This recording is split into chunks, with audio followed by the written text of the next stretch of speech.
The Simpsons is a classic, beloved television show. The scripts of The Simpsons have been made publicly available, and they include dialogue, location, and character information. So why does this have anything to do with Software Engineering Daily? Well, Todd Schneider used these scripts and the dialogue and other information sources as a corpus to analyze The Simpsons as a data scientist, and he found some very interesting statistics, such as who the most important supporting characters were and how the ratings of the show have trended over time relative to other TV shows that have also declined in ratings. The Simpsons has declined in ratings precipitously over time. This is really a show about applied data science and things you can do in your spare time as a computer scientist, as a data scientist, as a software engineer. Todd works at Genius in New York, and I took the opportunity to ask him a bunch of questions about pop culture, given that Genius is a place where pop culture and data collide. If you haven't seen the site, it started out as a wiki for rap music called Rap Genius. It quickly grew to discuss more aspects of pop culture, and I like Todd a lot because he also has a variety of other side projects. He does data science involving betting markets. He does analysis of taxis versus Lyft and Uber. He has done a systematic study of the wedding section of the New York Times. And I just love the ethos of just hacking on stuff in your spare time. It is something I really admire, and I hope you enjoy my conversation with Todd Schneider.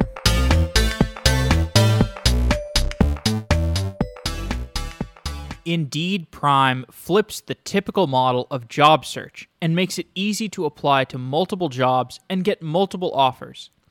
Indeed Prime simplifies your job search and helps you land that ideal software engineering position from companies like Facebook or Uber or Dropbox. Candidates get immediate exposure to top companies with just one simple application to Indeed Prime. And the companies on Prime's exclusive platform message the candidates with salary and equity up front. Indeed Prime is 100% free for candidates. There are no strings attached. Sign up now and help support Software Engineering Daily by going to Indeed.com/SEDaily. That's Indeed.com/SEDaily if you're looking for a job and want a simpler job search experience. You can also put money in your pocket by referring your friends and colleagues. Refer a software engineer to the platform and get $200 when they get contacted by a company, and $2,000 when they accept a job through Prime. You can learn more about this at Indeed.com/prime/referral. That's Indeed.com/prime/referral for the Indeed referral program. Thanks to Indeed for being a continued sponsor of Software Engineering Daily. If I ever leave the podcasting world and need to find a job once again, Indeed Prime will be my first stop.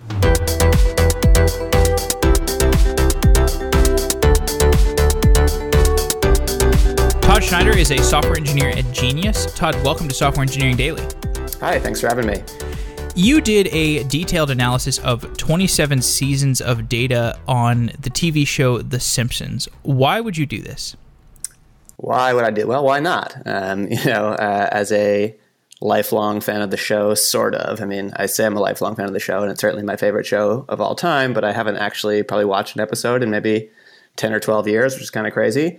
But big fan of The Simpsons, and I guess what really motivated me to do it was a while back, so I think it was 2014, I don't exactly know when, simpsonsworld.com came out, which is a site where you can view any episode of The Simpsons ever streaming. And it's got a whole bunch of other goodies, including like the scripts and episode guides and stuff like that. And so when it came out in 2014, I remember, reading the news and thinking, oh, this is cool. And it said something like, and all the scripts are going to be available. And they weren't available yet. And I said, that's going to be, a cool thing to look at. Let me make a note of that.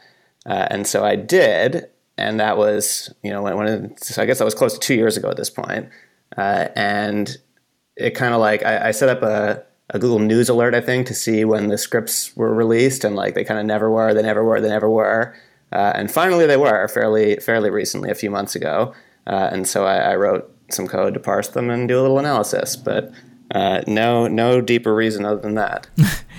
Right, and we will obviously get into this project in more detail, but I can relate to The Simpsons having a special place in your heart.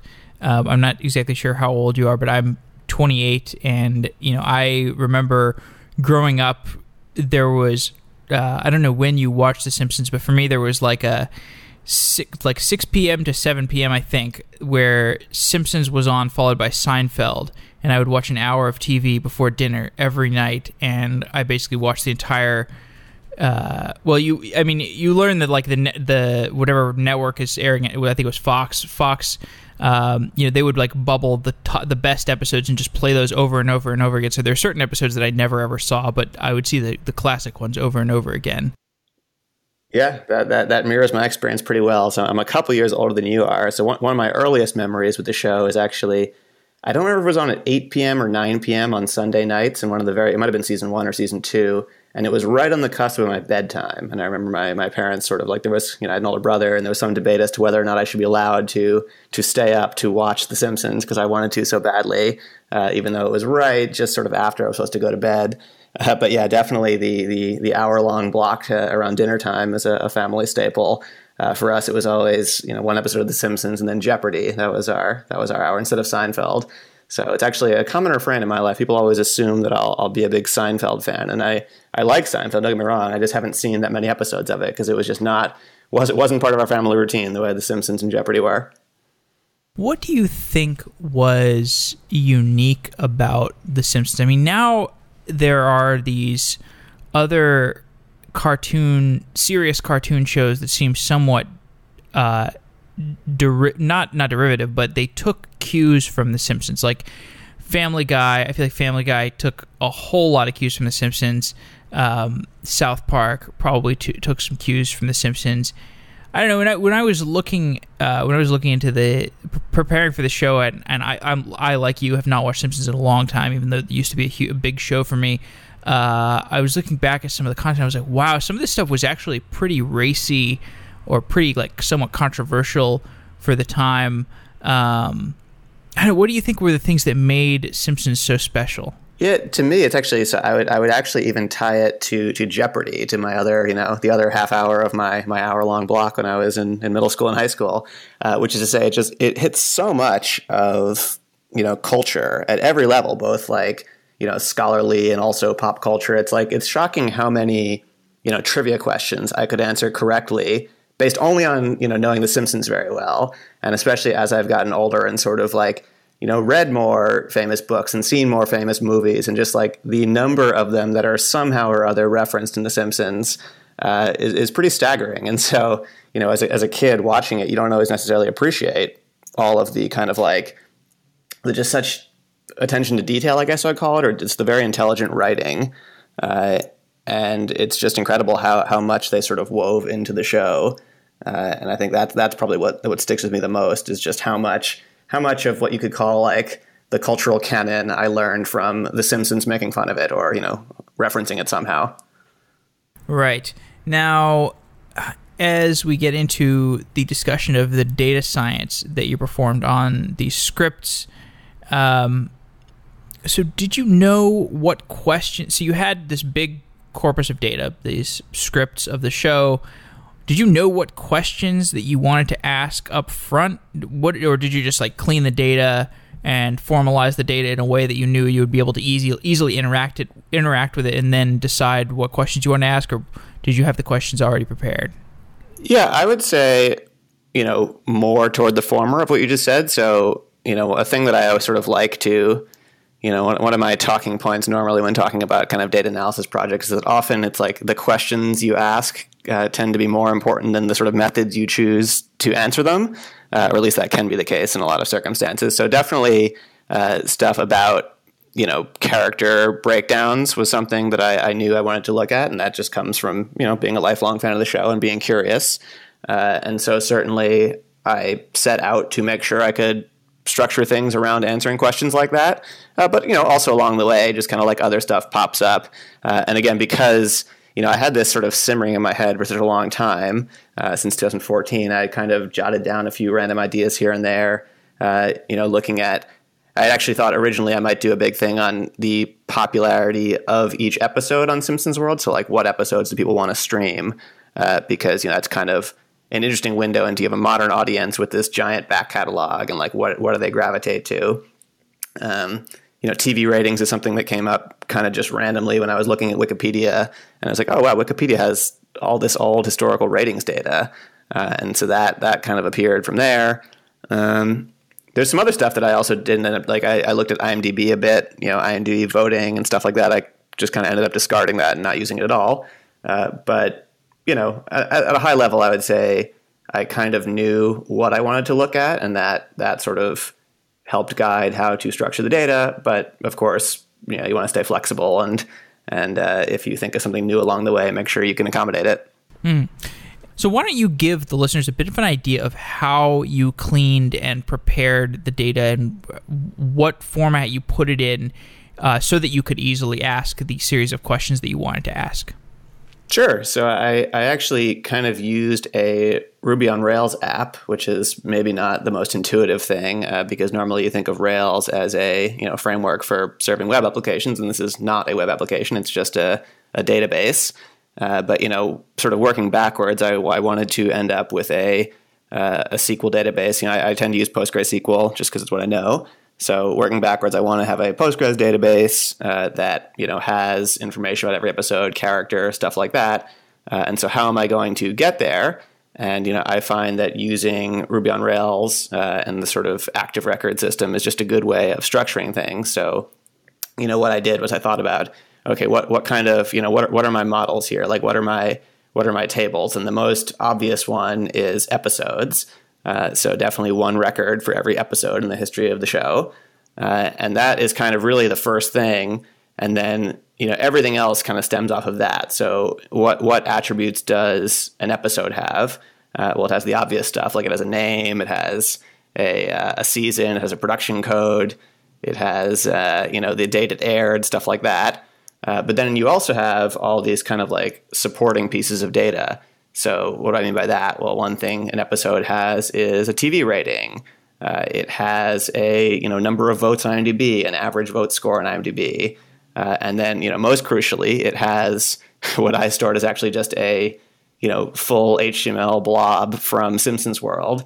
And that HTML blob includes the script and a whole bunch of other stuff. And from a technical perspective, what I did was I just kind of grabbed that full HTML one time for each episode, store it in a giant text column so that you only have to make one actual web request per episode. And then, after that, once you have the HTML, you can sort of write a bunch of worker jobs that go through, parse it, and turn it into something more useful. And so what is the more useful thing? Now we get into sort of the other models that are in my little Rails app, which are characters, script lines, and locations. And, I guess, character is pretty straightforward. It's, a character on the show, and location is very similar to a character. Script line is a little bit, why break it into the line level? Why not break it into the word level? Why not break it into the, I don't know why, what other alternatives there would be. But, basically I picked script lines because if you look at a script, it's kind of the natural unit. It's like it says Homer says X, and then Marge says Y, and then Bart says Z. And so each of those, each I don't remember the actual HTML structure, but call it each div in the script is basically one script line. And so that, processing all those produces the final data set, which is, episodes. Each episode has a bunch of script lines. Each script line belongs to one character and one location. Now, I find it interesting that you just use Rails, and I like that because I like it that it's. I think people sometimes get caught up in something like, I don't know data science. Like, I'm just a Rails developer, and they think they need to learn R or Python or something, but you actually many times don't need to. Particularly, you need to get to a pretty big data set where it really matters what language you're using, and many times the libraries that you're using in any language are going to do the job for like a basic data science task.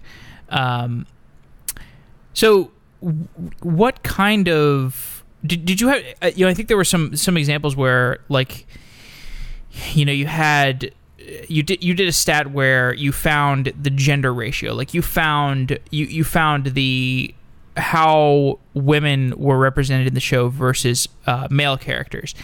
And my understanding is that from the data, the script data, like, because you're just parsing this data from the scripts of the episodes, they do not label which character is male and which character is female. So did you have to manually go through and label all the characters as male or female?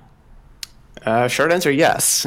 So I didn't do it for every single character. I think in the total set of scripts, there are about 6,000 characters. Now a lot of them are dupes. So, like, you might see like Homer sometimes, and sometimes you'll see like Homer's brain or young Homer or something like that. And so, or in other cases like Troy versus Troy McClure, even though they're the same thing. So I actually did some deduping at that level, which is in the code base. And then once I had sort of deduped to my own sort of satisfaction, which again is to say not 100% dedupe by any means. There's a bunch of like characters who have one line that I didn't bother deduping. I made a big list of the ones who spoke the most words, and I just put it in a spreadsheet, went through line by line, flagging male or female, so on down the list. And I did it, I think, for the top 320 or something like that, who collectively account for 86 or 87% of the dialogue. So, I did sort of drop off, for the gender analysis at least, the bottom 13% of dialogue, or whatever that number is. But of course, I also, everything's on GitHub. So if somebody wants to go through and, categorize the remaining 5,000 characters, whatever it is, they're more than welcome to. It's not even, that hard. It's just, most of them you can, or at least, I guess I should say that the top 100 are not hard because they're all characters you recognize. Then you start getting into names that you don't really know, and you have to start looking things up here and there. I learned that Kang and Kodos, one of them is a man, the other one's a woman. I forget which. I think Kang is the man, Kodos is a woman. Are those the aliens? Yeah, the aliens, yeah. Interesting. So, are you a data scientist at Genius? Not officially, but I mean, maybe unofficially. Okay. So, from your point of view at Genius, do you think that is there a lot of manual data cleaning that you have to do? Like, is this type of thing where you had to label the characters as male versus female? Is this a typical type of thing you would have to do as a data scientist? I don't know about that. I mean, that the labeling men versus women, I think it's the kind of thing you could probably come up with some kind of sophisticated thing to guess at it automatically, but like the amount of time that's going to take versus the amount of time of just writing it all down and running through a spreadsheet and hitting MREF is faster. I think the thing that is quite common is the deduping. So, this comes up a ton at Genius, where you have, people who are transcribing information about songs, and artists have slightly different names. And there's a whole bunch of complicated logic that we have that there have been some pretty hilarious bugs over the years that I can't exactly remember off the top of my head. But, stuff like dollar signs versus S's, the versus the THE versus THA, commas in names sometimes causes problems, there's all sorts of, if artists really only understood how databases work, maybe they would change their names, but they don't. And so we have to work around that. And so that is something, and I guess I don't know if I'd call that a data science problem so much as like a, web development problem, but that's a very common problem, I think, that comes up in the world. Now, you found that in the gender ratio examination that you did, there was only 25% of the dialogue coming from female characters in the show. And I find it interesting that my recollection of The Simpsons is that the female characters in the show are on the whole more intelligent. Like Lisa and Marge seem smarter than Bart and Homer. So I find it interesting that they only talk a third of the amount that men are talking. Yeah, it's. I'm not sure if this is sort of the more controversial part of the post. There are some people who think it's not a problem. There's some people who think it is a problem. I'm not sure I have a real opinion. It was something that struck me, and truth be told, I had never really thought about. Although in retrospect, with hindsight, it's like, yeah, of course, thinking about it now, it's like all of the main characters are men. And yes, I think it's also true that especially if you look at the Simpson family, right? Homer is kind of the clown who sort of somehow or other always figures out how to do the right thing, but does the wrong thing on the way there. Bart is kind of the mischievous one. And Lisa is the smart one who's kind of stuck in this world that she's kind of like too smart for and a bit of an outcast. And Marge just kind of puts up with it all. So definitely the female characters are sort of the more responsible ones. But then when you get to the supporting cast, I'm not sure that entirely holds. I mean, I can't remember the top supporting women. Mrs. Krabappel, she's kind of a teacher who is kind of like checked out on her student. It's like, I don't think she's a model teacher by any stretch of the imagination. Patty and Selma, Marge's sisters, they're kind of curmudgeonly. So, I mean, obviously, the show on the whole, most of the characters have their kind of glaring flaws, which is what makes them interesting. So certainly everyone, both men and women, have stuff wrong with them. But yeah, you're definitely right that within the nuclear family, the women are certainly the more sensible, rational ones. Yeah, well, it's funny because we are in this. You do see this. I do feel like we're in something of a feminist renaissance, or at least if you spend a lot of time in the Twitterverse, it certainly feels that way. I at least get the sense that there is a raised amount of dialogue around these types of things that some people might say, oh, it's just it doesn't matter that women are underrepresented in The Simpsons, but the type of women that are very vocal as feminists will say that this is exactly the type of thing that that are undermining the progress of women. Did you look at whether the dialogue from women is increasing over time? I did not. And, one thing I also didn't do, but I noted in the post, I think will be a good follow-up, is to sort of split the episodes by who wrote them and see how the breakdown works for the episodes that are written by men versus the ones that are written by women. And so, the strong majority of The Simpsons writers are men, at least the sort of writers listed as episode writers. I just took a quick look at that, but I didn't really do it on an episode level. And I'd sort of poked around with this a little bit on the internet just to see kind of what research is out there. And I came across some paper that, suggested that shows that are written by women tend to have a more equal balance. And so definitely that would be something that would be interesting to follow up with. And yeah, I think, certainly like there's a lot of, internet comments out there that say, oh, do this for Sex in the City and then it's gonna be all women. And like, sure, that's probably true. But I think, on the whole, in my poking around with this, of the sort of various meta-analyses, it's like, on the whole, there's definitely a very, very strong bias across TV and movies toward male dialogue. And so, even if, just on The Simpsons is okay, just as like nobody's complaining that Sex and the City is primarily female dialogue, but when you get a whole ecosystem of the entire world of TV or movies that's so far out of whack, that starts to get a little weird, I would say. Indeed. And from your point of view at Genius, I imagine you see a lot of where the pop culture miasma is headed. Where do you think we are in terms of gender inequality in pop culture today? Do you think we're moving forward? Are we regressing? I don't know if podcasts have a Fifth Amendment right or not. It feels like something that's sort of even beyond the scope of what I could offer a comment on. I think, pop music is an interesting area where definitely there is or I shouldn't say definitely, but I sort of detect better balance than in a lot of areas within the pop music sphere. I mean, if you ask people to name the top pop musicians in the world, they're going to name a lot of women. And that doesn't mean things are necessarily equal, but it's at least progress in the sense that, like, again, just stop a person on the street and tell them to name the top pop artists, and like, Beyonce is going to come up, Rihanna's going to come up, stuff like that.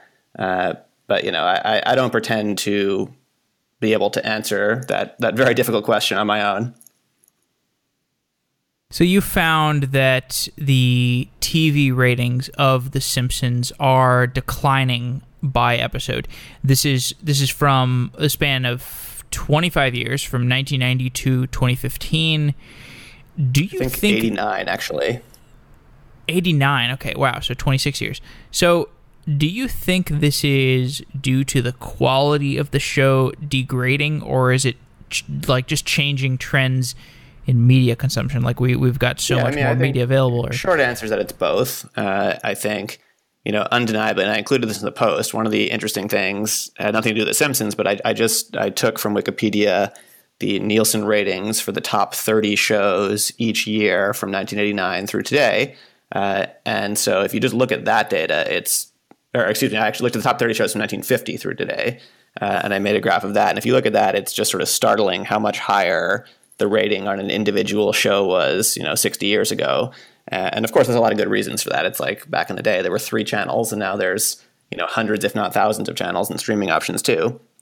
And so definitely part of it is just that, in the 50s, I think Gunsmoke was the highest rated show, and it was like the only game in town. And so 60% of TV owning people watched it. And that's just very hard to compete with in the modern era. And so if you look at that curve from 1989 through 2015, the average top 30 show has about half the rating today as it did then. And by the way, that's not to say, a subtle thing going on. It doesn't mean that there are few people watching TV. It just means that there are a smaller percentage of the total TV audience watches the top show, which is a different thing. Although it may also be that TV is losing viewers, or it could be gaining viewers. I don't actually even know. But anyway, so the top 30 shows have gone down by sort of about 50% in their ratings, whereas The Simpsons has gone down by more like 80 or 85%. So its decline has sort of outpaced the decline of the top shows. And so, why is that? You could argue that that's because people have gotten bored. You could argue because the quality has gone down. I'm sure you could come up with a whole bunch of other arguments. It's probably all of some of them. Personally, I stopped watching after about season 12. Part of that was just kind of my getting older and moving on to the real world and not having time. Also, part of it was just my being less entertained by the show. So to use my own single observation point, I would say it's mostly declining quality, but who knows? That's my hunch as well. I think it's funny that Simpsons, probably a show made for adults, was watched more by children, or rewatched it as children and stopped watching it when we were adults. Yeah, I think that's true for our generation, but then there's also, I'm sure there's an older generation, my parents, who would have watched the show when we were kids. Probably they watched it because we were watching it, but they grew to like it. And, I don't think that generation's watching the new episodes either, so. Yeah. So when you talk about the qualitative drop, what do you think that did they drop the ball somehow? Was there just too much turnover in writers? Do you have any theories, any causal theories? No, that's a hard one, and I couldn't possibly tell you. I think probably the most obvious explanation is just that it's extremely hard to write really good content year in, year out, and it's like, people maybe lose a little bit of inspiration. I don't know, but it's like it's easy to sit here and say, oh, the show's gone to crap, but maybe just take a step back. It's incredible that something was ever produced that was so good. So try to look at the good as opposed to what it has become.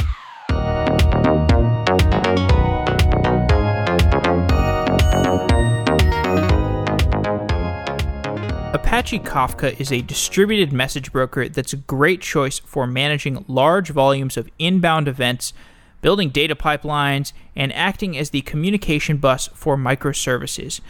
Heroku offers Apache Kafka as a service with an easy-to-use command line interface. Listen to our live podcast with Heroku at 8 a.m. on October 25th to learn about how Heroku has built Kafka, the problems they have faced along the way, and how Kafka has helped Heroku scale in operations. It was an interview with Tom Crayford, and I hope you enjoy it a lot. It's coming October 25th. Thanks to Heroku for being a sponsor of Software Engineering Daily. I don't do episodes for every sponsor. I am very particular about the shows that I do, and Heroku is a service that I've used many times in the past, so I am happy to do a show about the architecture of a key building block of a service that I use on a regular basis. Thanks again to Heroku for being a sponsor of Software Engineering Daily.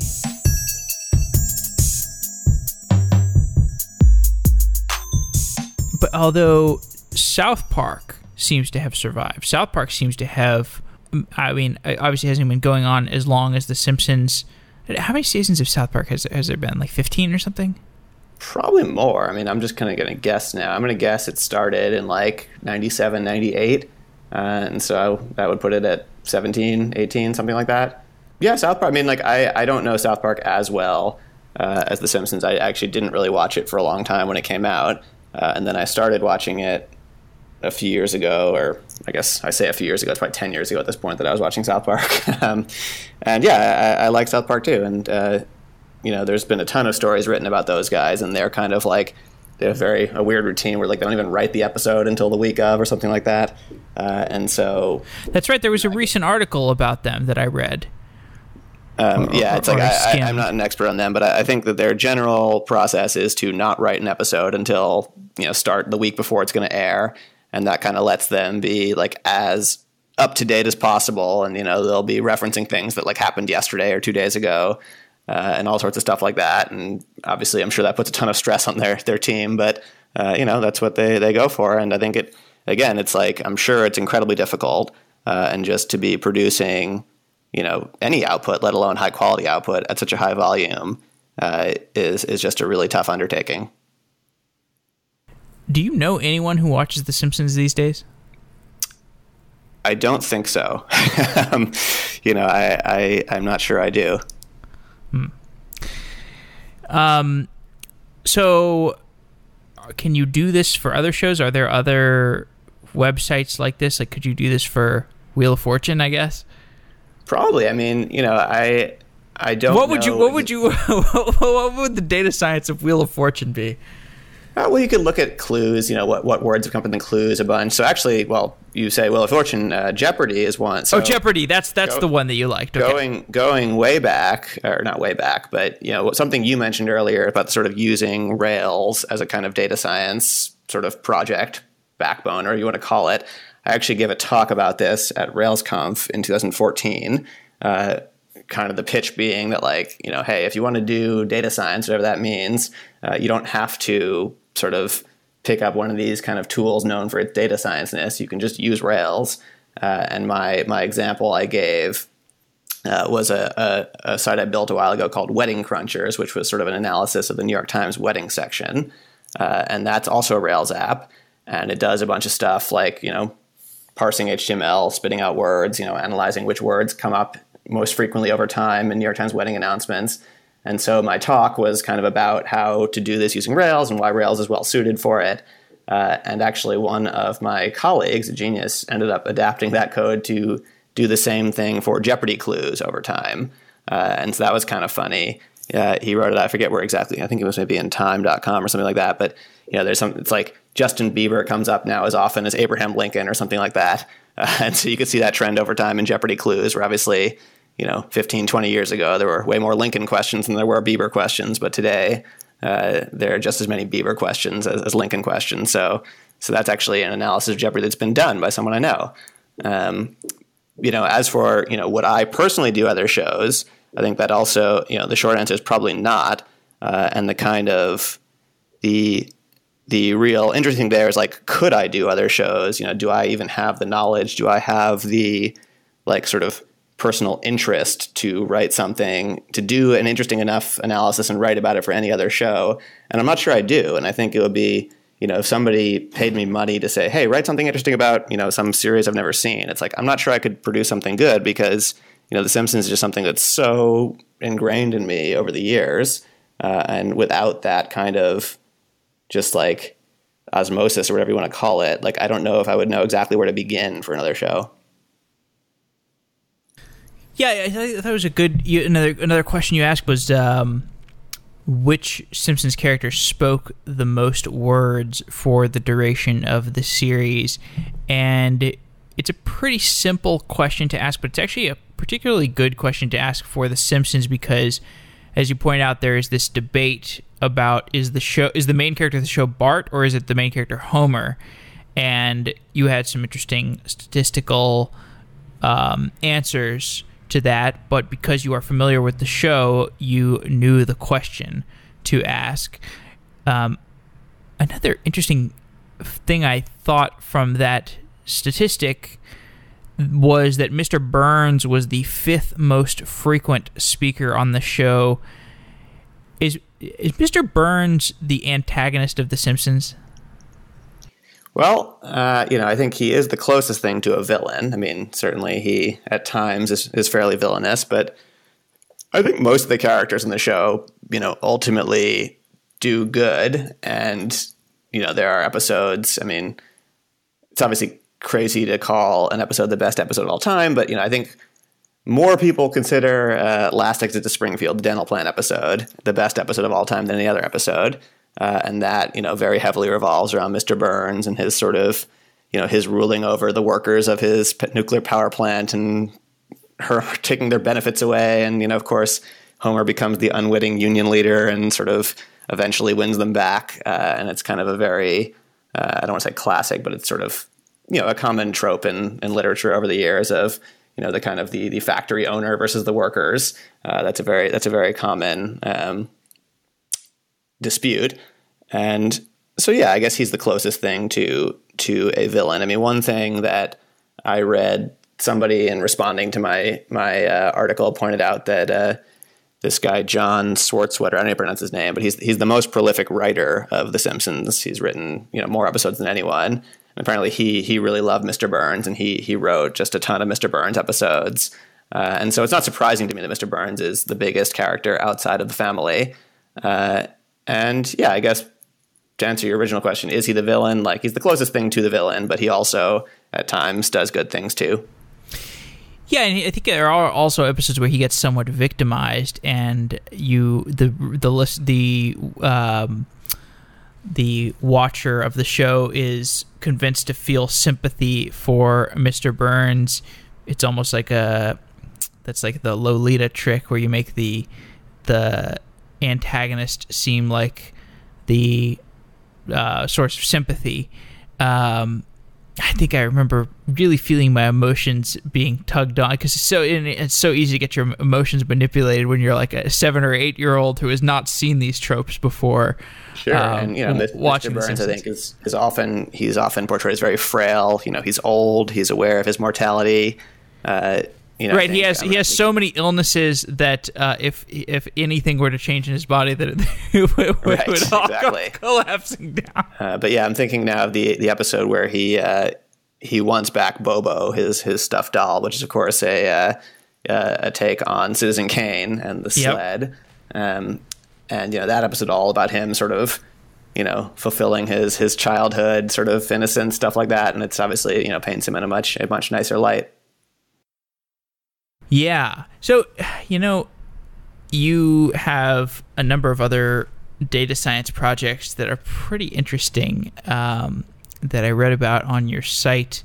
And,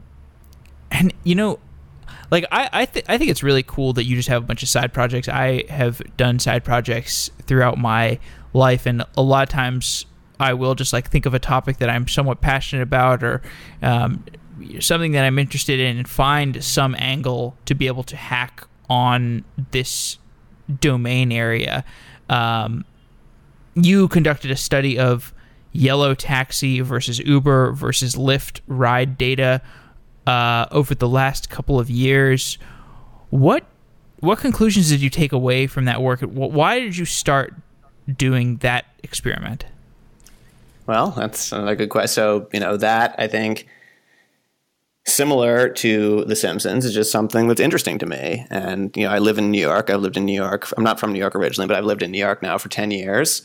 And certainly the kind of taxi universe, whatever you want to call it, is such a core part of living in New York and really distinguishes New York from most other cities in this country. And, it was really something as simple as like the data became available.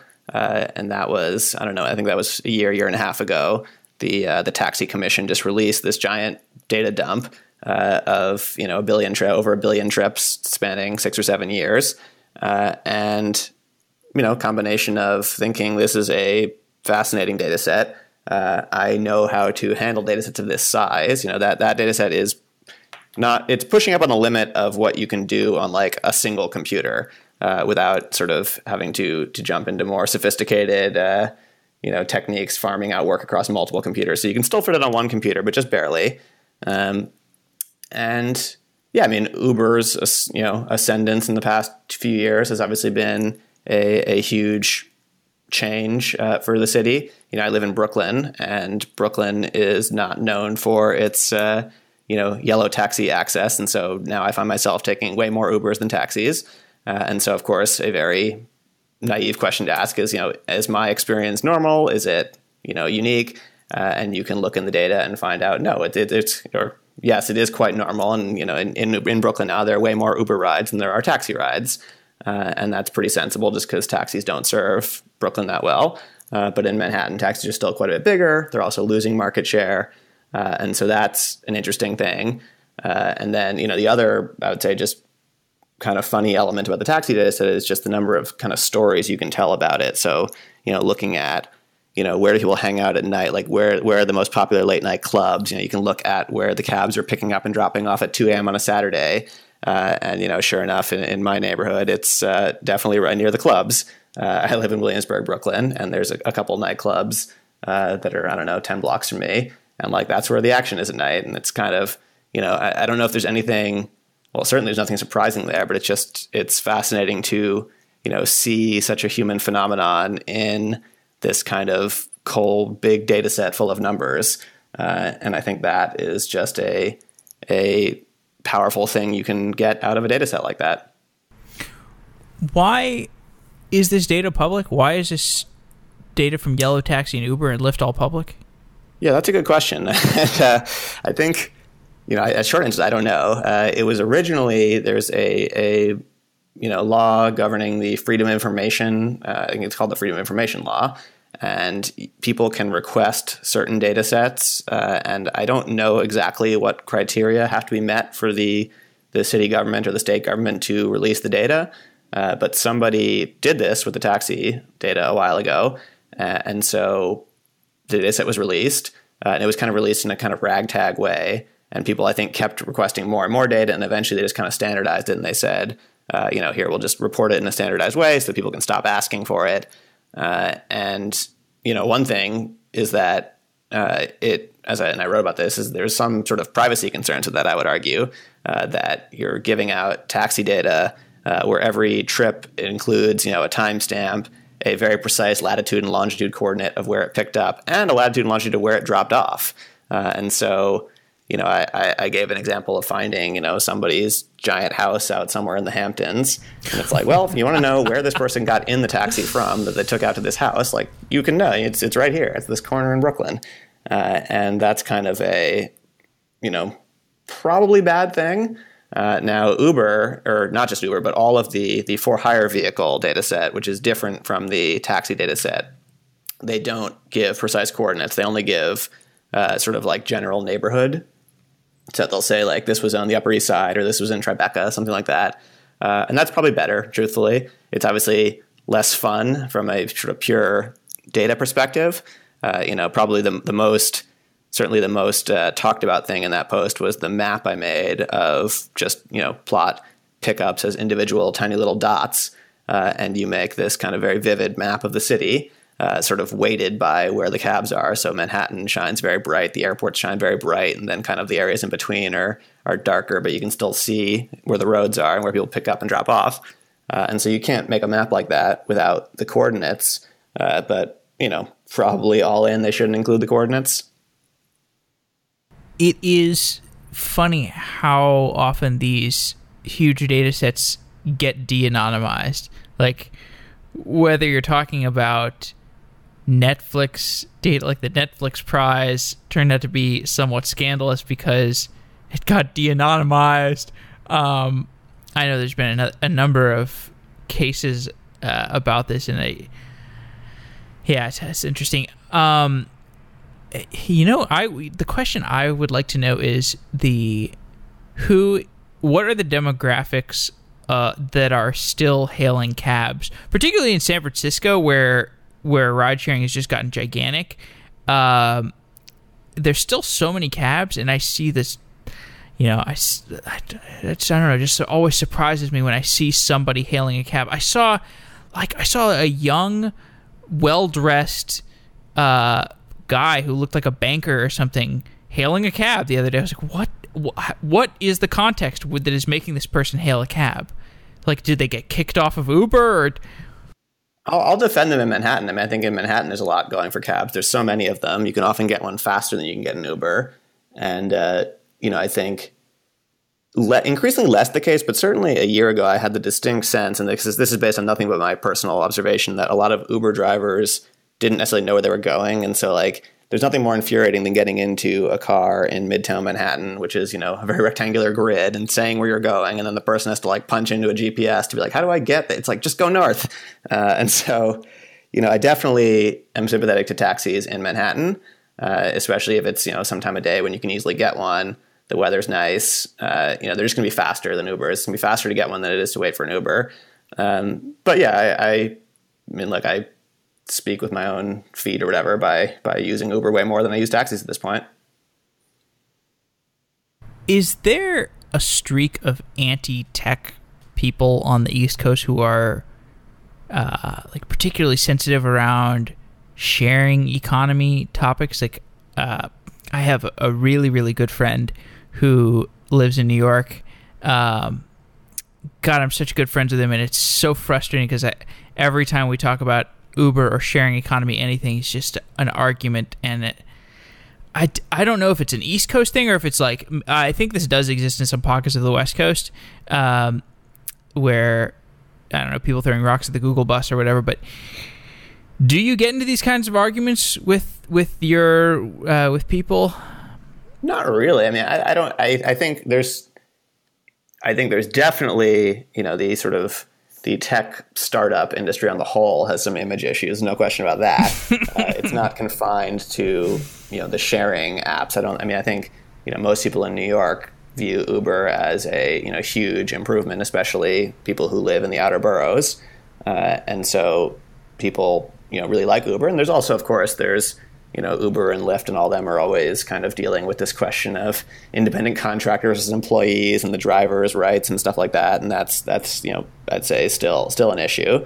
But I don't see anyone sort of complaining about the sharing economy.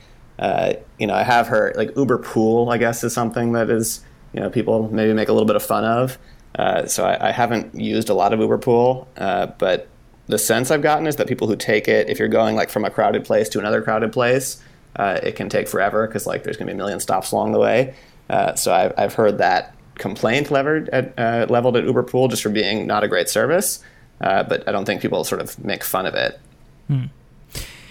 So you have also done some studies of betting markets, I think. Like, how accurate do these betting markets tend to be?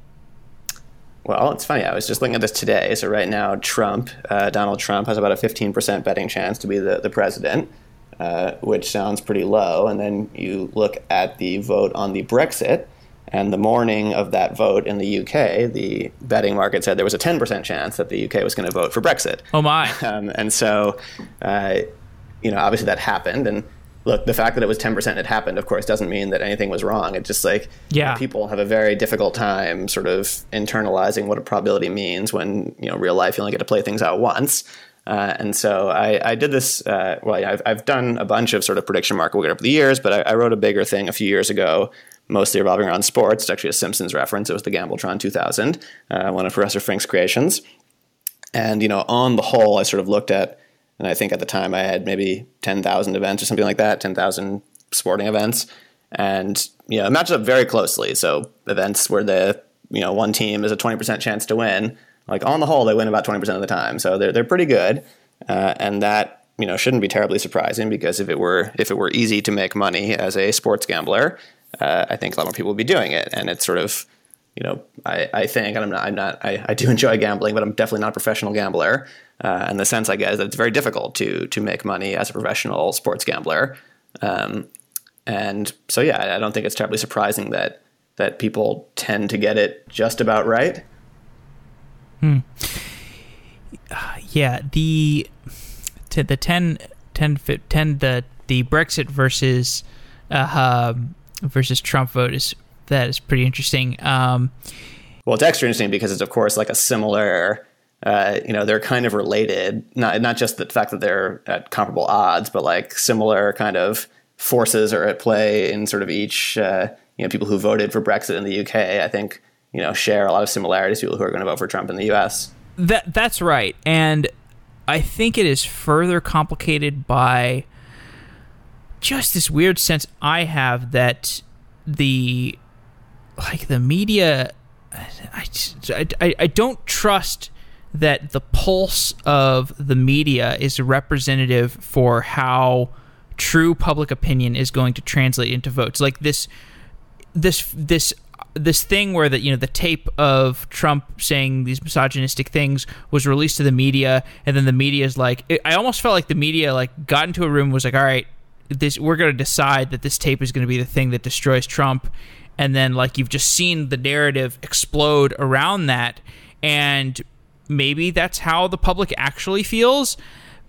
Maybe not. Like maybe that's just the media's decision, like the media's collective weird herd mentality decision that is actually out of sync with the broader pop. Am I alone in that, or do you get that sense too? Well, I think that the thing I most think is that the media has a very, very strong interest in perpetuating, the media is making a lot of money off of this, right? They're getting a lot of TV ratings, a lot of page views, a lot of ad impressions. There's a lot of money to go around covering download. I was listening to an interview with someone recently, I forget who it was, some late night TV show host who was saying, Trump should be on the pay raise. Trump should be a paid writer. It's like, he provides them so much content every night that they should be giving him money. And so, definitely the media, a month until the election or something like that. And after the election, they're going to find something new to talk about. So I think they are very, very interested in keeping this as a big story to, make sure they keep getting the ratings and page views and all that kind of stuff that they need. And yeah, I think it's probably as simple as that. I heard that if he doesn't get elected, he's going to start his own news company, like a Fox. I've heard that as well. A Fox competitor against Fox News. Yeah. I'm kind of hope that actually sounds really entertaining. Speaking out of self-interest. Okay, so nearing the end of our time. I don't know if you listen to the show, but it's usually not about pop culture and stuff like random stuff like this. It's usually about some like database or streaming framework or something. But we're definitely all over the place on this episode. I'd like to talk a little bit about engineering at Genius, if that's okay. Sure. Like I like Genius a lot. The product is really cool, and I'm a fan of I like the ethos of the company because it seems pretty unique. How would you describe Genius, and what kind of work are you doing on the product right now? Gotcha. So how would I describe Genius? I think Genius occupies an interesting blend between a tech company and a media company. So certainly, our biggest area of expertise is in music. And music is, one of the giant pillars of pop culture, no question about it. And yet we also have this element of technology, and I think that's mostly due to the fact that the content is mostly produced, it's mostly crowdsourced, right? So we do have an in-house content team, but their kind of primary job is to foster a community of people out there in the world who want to write stuff for us and want to play the game that we've designed and stuff like that. And then, our in-house content team can, sort of get them to do that work, or incentivize people to do that work, and then turn it into something more polished. Like now that we're producing videos, for example, a video is something that's harder to crowdsource, but you can get the raw materials for the video via crowdsourcing. And so trying to kind of build this machine where there's a game, and the game is played by anyone out there in the world, and then that game produces content, raw content, which can be packaged into sort of what could be labeled more premium content. And then, of course, there's a sort of ad component on that premium content, just sort of that's the way the media industry works, really. So I think it occupies a unique blend of tech and media companies, I would say, is what distinguishes us. What have I done in particular? The truth is, on the product side, I haven't done all that much recently. I've been more focused on kind of, back-end data analytics distribution. Also, as we sort of spun up a revenue team, making sure that like ad infrastructure and stuff like that works. And so there's a lot of data that goes into that as well, making sure targeting and all these things are available. But it's definitely been a wild ride. I can tell you that much. So ad infrastructure, what is your view? Do you, I don't know if you interact much. The ad tech industry is quite big in New York. Have you been looking into how this whole industry works? Yeah, I've been learning pretty quickly. And definitely one of the first things you learn is that it's way bigger than you ever possibly realized. Oh my God, sure is. There's all sorts of companies you've never heard of that are gigantic companies and very important. And so that is a big learning curve. And yeah, I think, I'm not sure what to add beyond that, but definitely if you've never sort of experienced the ad tech industry and you think it's, probably pretty simple, it's like, you're wrong. Yeah, probably as complex or rivaling the complexity of the crazy financial instruments we have in the financial industry. I was for a long time in the finance industry working in mortgage-backed securities, so I have some experience with that too. Okay. And both the mortgage-backed security world and the ad tech world are full of a lot of acronyms. I can give you that much. In both cases at the beginning, I had to write down a lot of acronyms and remember, what does this stand for? What does it mean? And yeah. My theory is that there is going to be exposure of as much fraud, or on par with as much fraud as there was in the mortgage-backed security industry in the ad tech industry in the coming years, because I don't understand how. I don't know. Is that something you're at liberty to discuss, or you have a vocal opinion about the level of fraud in the ad tech industry? I don't have a vocal opinion, but I will say that sort of one of the things I learned quickly is that there is one of the many segments of the ad tech industry is devoted to sort of combating fraud, or at least sort of auditing fraud. And so there's whenever you're dealing with online ads, there's a question of who's actually seeing them. Are people seeing them? Are those people actually bots? And so there's a whole bunch of companies that try to protect, and they say, hey, if you want to run an ad, you have to make sure that it's not being seen by a bot, or that it's, the viewability number is true, or that the video is actually playing, or the video is playing for enough seconds and stuff like that.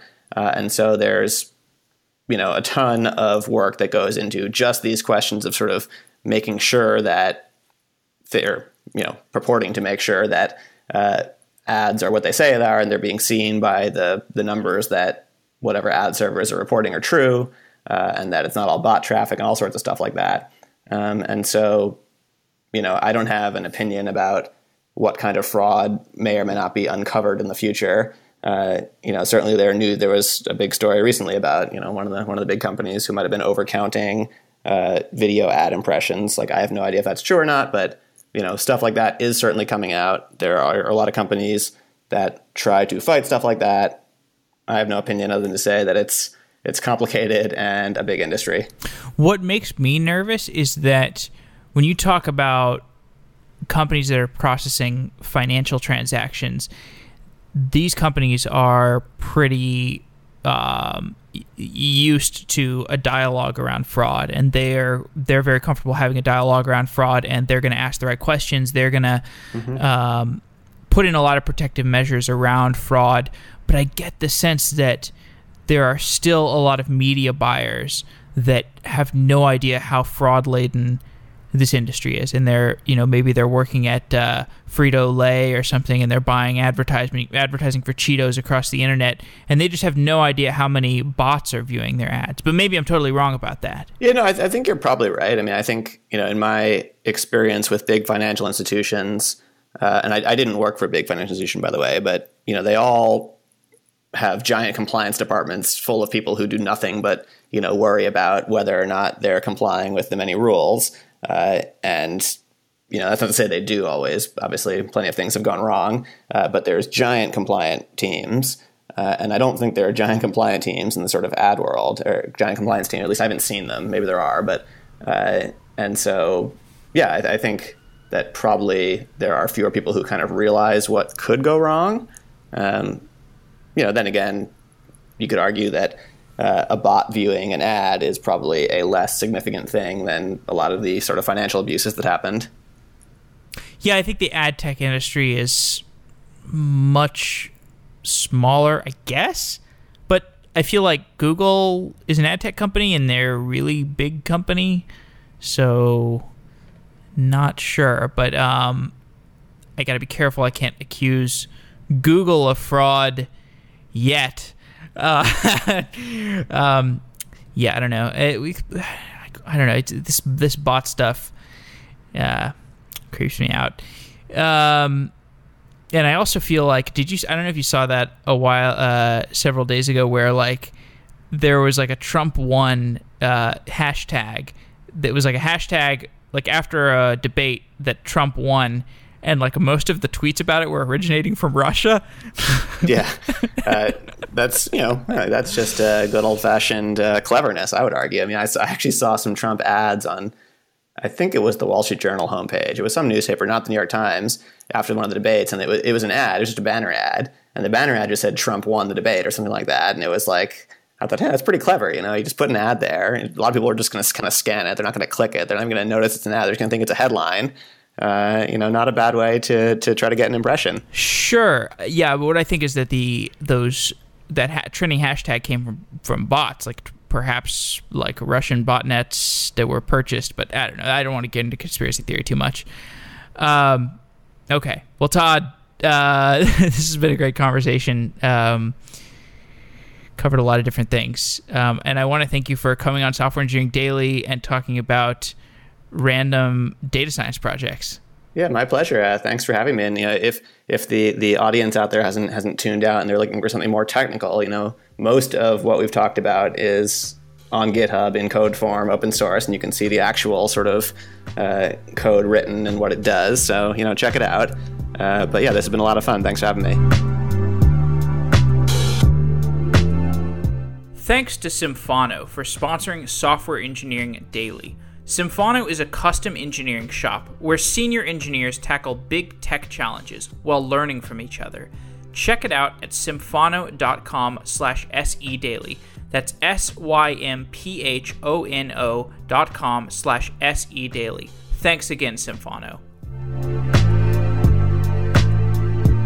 Wow.